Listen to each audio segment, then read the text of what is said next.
Hello, my name is Evelyn Torres, and I'm here with LTX Quest to have a conversation with Kenny Sandoval from Voto Latino.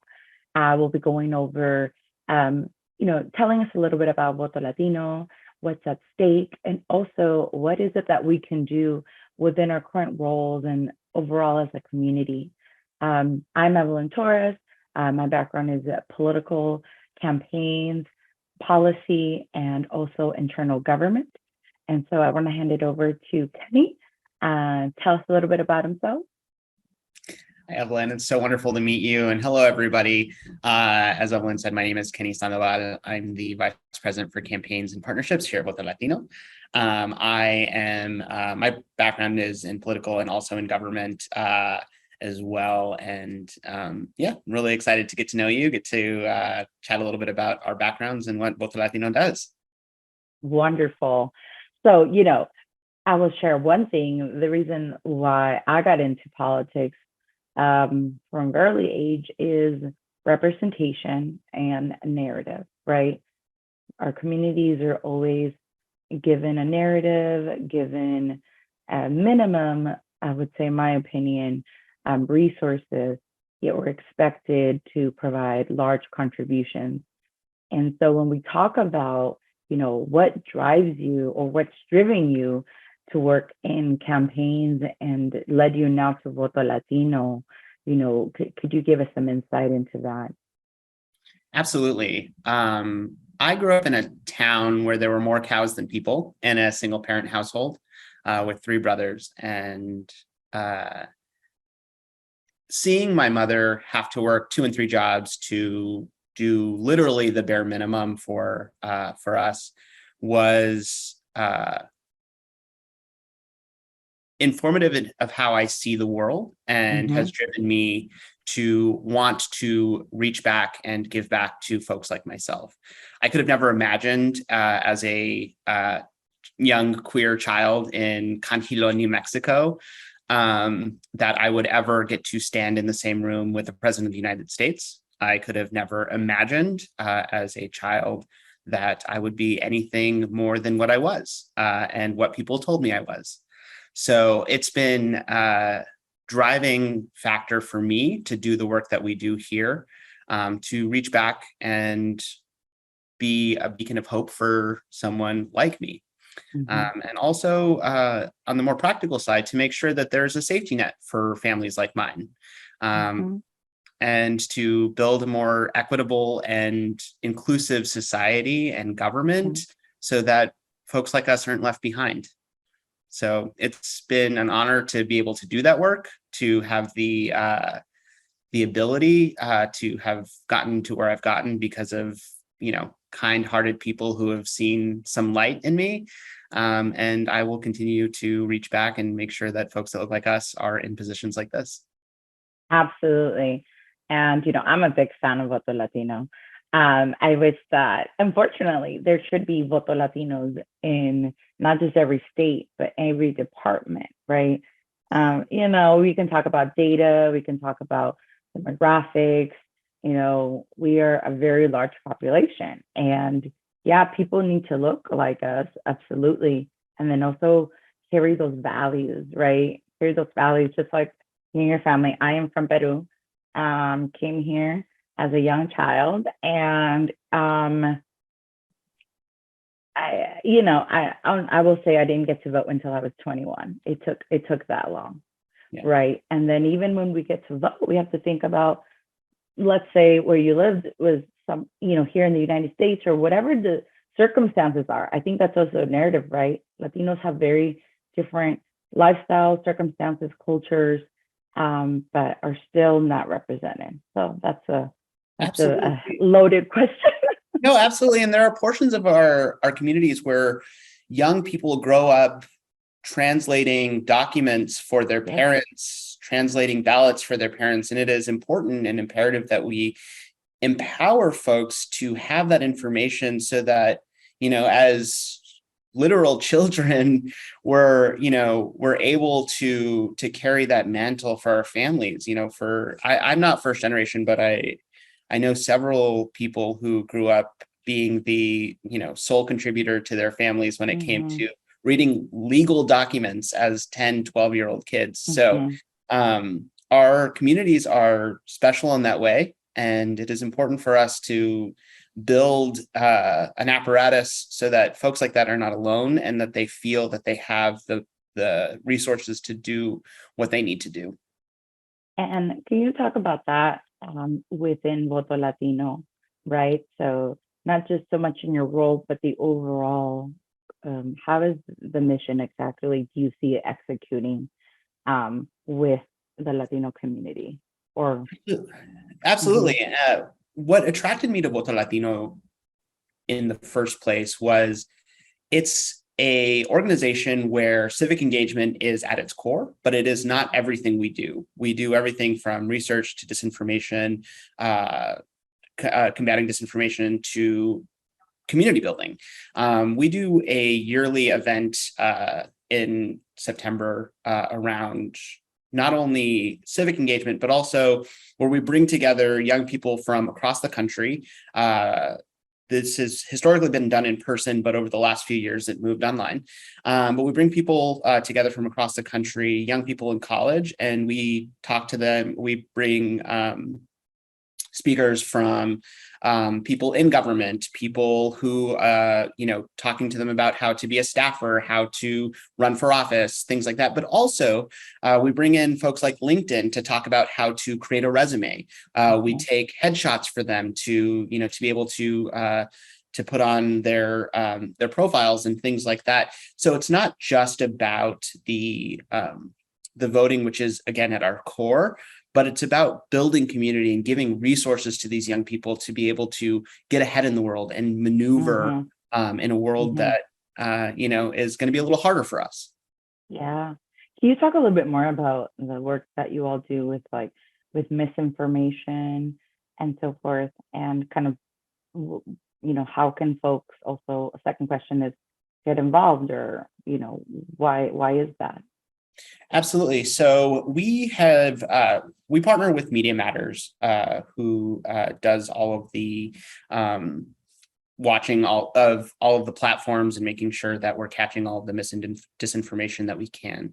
And in 2019, we started doing research on mis and disinformation and how it permeates through our communities and what we can do to combat it. So out of that research, we've developed what is now an award-winning susceptibility model, where we have put people in the community from, we've numbered them from 1 to 5, 1 being the most susceptible, 5 being the least susceptible. And what we've been able to do from that is decide who to target and how to target these folks to ensure that they have correct information and to bring them from a 2 to a 3 to a 4 to a 5. So Voto Latino, again, the name and from what people see, what we're doing on the front end in public is very much civic engagement, working with the community, but we're also a very big research organization as well. So through this work, we've been able to reach out to platforms such as Twitter and Facebook to try to help to monitor what's happening on those platforms, as well as one of the biggest platforms for mis and disinformation in communities of color is WhatsApp. So being able to do that with our partners and push our model and sort of share our research has been really important for us. And mis and disinformation is going to be, it's not going away, and it's going to be one of the biggest factors in our elections as we move forward, because this isn't something that is new, and it's something that the other side is getting very good at. And it's something that we're going to continue trying to combat in any way that we can. Absolutely. I mean, essentially, it's a strategy, right? It's a strategy to confuse people, to inflict fear, to, kind of create this sense of chaos and helplessness, right? Absolutely. It dilutes our power. As a community and as a voting bloc, we are one of the largest in the country. And not only Exactly. that, but we're getting younger. While the country as a Mhm. whole is getting older, Latinos are getting younger. We're going to have 4 million Latinos turn 18 between 2020 and 2024. That's incredibly huge. In most states, young Latinos are going to eclipse older Latinos Yeah.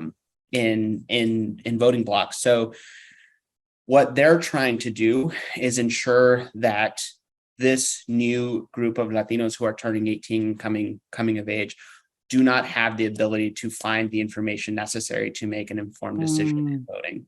And what we're going to do is we're going to combat that at every turn. Yeah. Yeah. No. I mean, young Latinos nowadays, it's like, I kind of know how to use TikTok, but not really. But, but they are quick. And, I do appreciate, some of the parents and the grandparents, I think the relationship and the shared information and wanting to learn, like, oh, like, ¿qué está pasando? Oh, escuché esto, and then you can be like, no, abuelita, like, no, that's not right. Like, we're not going to vote for them. Like, they don't support us, and I think not just like being an immigrant, but just living in the United States and any rural area or any city area where, Mexican Americans haven't been able to continue the language of Spanish by law, right? People haven't been able to go to school. So there's been a lot of this discrimination happening forever, right? And our folks are like, we're very strong. And just because we're like quiet and observant doesn't mean that we can't rebel, right? I'm not saying we should rebel. But this misinformation from over a decade of doing campaigns is the number one thing, right? Working for federal, working closely to the presidential races. Could you share a little bit about what is is there a percentage of how much misinformation goes out and kind of like a time frame of when that goes? And I think mainly is what is the main outlet that if we, are combating, this target of misinformation against, Latinx folks, how do we elevate that and promote that? Because no, it's not going to end. If anything, it's going to expand. So just any thoughts around that? Absolutely. And specific percentages are sort of hard to get down because there's so much of it going out. And not every narrative will catch on. Not every narrative needs to be followed up on because some of these things are, but what they have, the reason that they have the advantage here is because they can throw out hundreds and hundreds and hundreds of different narratives. And if one catches on and gets traction, then they can move with that one, right? So they're just able to sort of churn this stuff out. And I'll give you a little bit of an example of what we did when we were responding to COVID mis and disinformation. So what we did was we did some research into who was most susceptible to COVID disinformation. And what we did from there is we worked backward to see who would be the most trusted messenger for that type of person. And what we did was we created ads designed to counter the disinformation narratives around COVID, using messengers that these types of folks were responding to. And what we found was it wasn't doctors, it wasn't nurses, it was school teachers, and it was neighbors who they trusted the most. And by using some of the very sophisticated tools to make sure that we got the right person to the right messenger, we were able to get folks, from where they were, not going to get the vaccine, all the way down to Z. And folks who saw our ads were 54 times more likely to get the vaccine after seeing the ads that Voto Latino put out. And we can recreate this as we find these narratives in in politics as well. And that's what we're doing. It's about not only finding the disinformation and understanding it, but it's about combating it and finding the right messengers to give the right message to the right person. And it's a really complicated process, but it's something that we do well. And our lab folks here at Voto Latino are just so incredible. They're so smart, and they do things that I never really thought possible. And it's just an incredible place to be at the moment. That's awesome to hear, that you all are able to find the niche, even though each perhaps messaging may not be the same, because we know that not just Republicans, but have a large amounts of money, and they just throw a net of funds. It's hard not to, or one of those ads not to come up while you're on Facebook or IG. Absolutely. And Republicans and folks who want to take away Latino power, it's personal for them. And they're going to do everything they can to stifle our power in any way that they can. And it's important for us to remember who we are, where we came from, and why we're doing what we do. And in combating what they're throwing at us, we are able to, stand in our power, use our voice to let them know that we're here, we're watching, and we're not going to stand down, right? This is our time. Right. 4 million new voters, Latino voters, between 2020 and 2024. And again, 1/4 of all one quarter of all students from kindergarten to 6th grade are Latino. This isn't going away.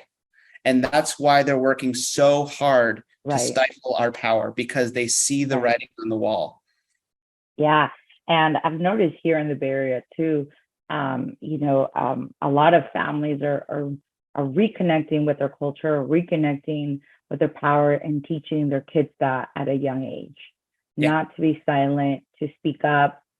I know my son, I have a 2-year-old, reads Bebé Antirracista. And le digo, ¿cómo hace bebé antirracista? And he puts his hand up, because at the same time, right, it's like, we are being attacked. And then also we have to be cautious that we ourselves don't attack other vulnerable communities, such as Black communities, right? And we know about the end, right? And so there are Latinos who are Black, and then, it's a revolving kind of a relearning within our families, and us kind of taking a step forward. Would you mind sharing a little bit about, is there any campaigns that Voto Latino is pushing out right now for, the upcoming elections in November? Is there anything we should look out for? And is there, anything that could be very impactful that folks may not be aware of? Yeah, absolutely. So Voto Latino will be doing a lot around voter registration from here until voter registration ends before this for this election. We're working, we're standing in solidarity with the families in Uvalde to make sure that we're getting their stories out and pushing, helping them to build political power in any way that they can. We're going to be working in concert with other cross-sectional groups to make sure that all communities that are going to be change makers in this election are represented and that they're being talked to. And we're going to do a big GOTV push. What we're seeing is right now, even as we register more and more voters, we have the numbers to win in this election in the states that we need to win. And we will be doing a lot of get out the vote in those states, making sure that folks know where to vote, how to vote, and what they need to do to vote. So we're hitting it from all sides. It's again, Voto Latino has historically been big on voter registration, which we're continuing. It's our legacy to do that. And we're going to, delve into GOTV in a very big way this year. It's going to be so important to get folks out, because if we get out to vote, we can win. They've been telling us, they've been telling us for a year that this midterm cycle is going to be a loser for the progressive movement, but what we're seeing is it's not. And we have, we have the ability to win, and we're going to do everything we can to do that. I've said this to some friends before. I'm like, I feel like the best place to register Latinos to vote is at a Mark Anthony concert. Because you have everyone loves Mark Anthony. Mexicanos, Peruanos, Puerto Rico, everyone loves Mark Anthony, right? In Florida, you all need to get Gloria Estefan, or something, the Estefans. It's just because, kind of like you said, who are the messengers, right? And these are OG singers, and our culture connects to music. And when do you kind of are in a comfortable space where you're enjoying, right, music and people in your family? So it's like my pitch to Voto Latina.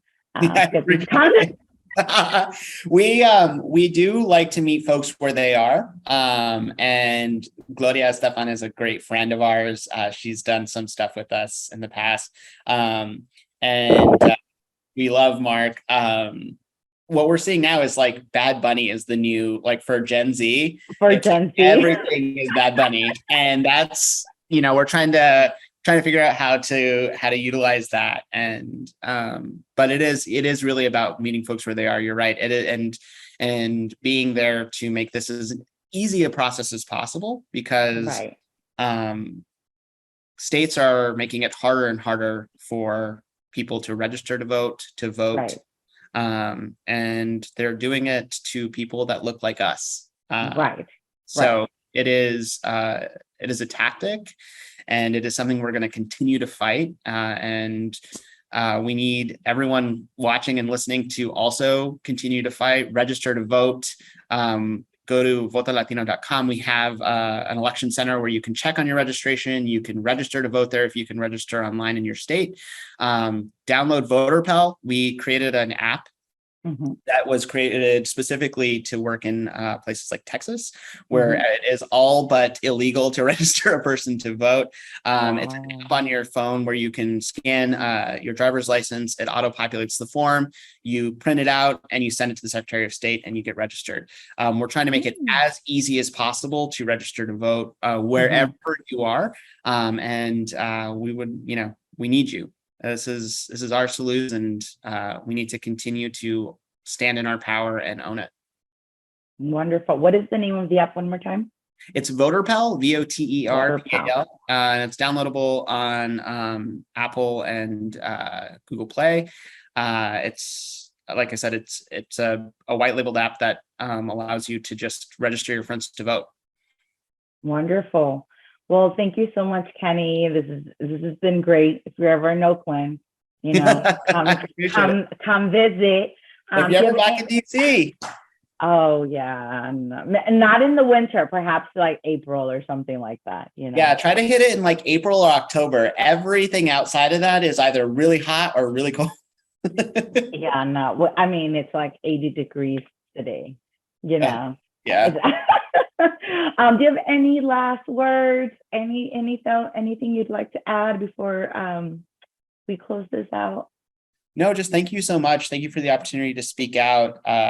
It's important for us to have these conversations, and these conversations shouldn't end here. Have these conversations with your friends, with your family, and tell your stories. Tell your stories. It's important for people to know where we came from, because if we lose that, we lose a huge part of who we are, and we can't do that. It's an exciting time. It's a scary time, but if we stand together, we can do this. So thanks. Yes.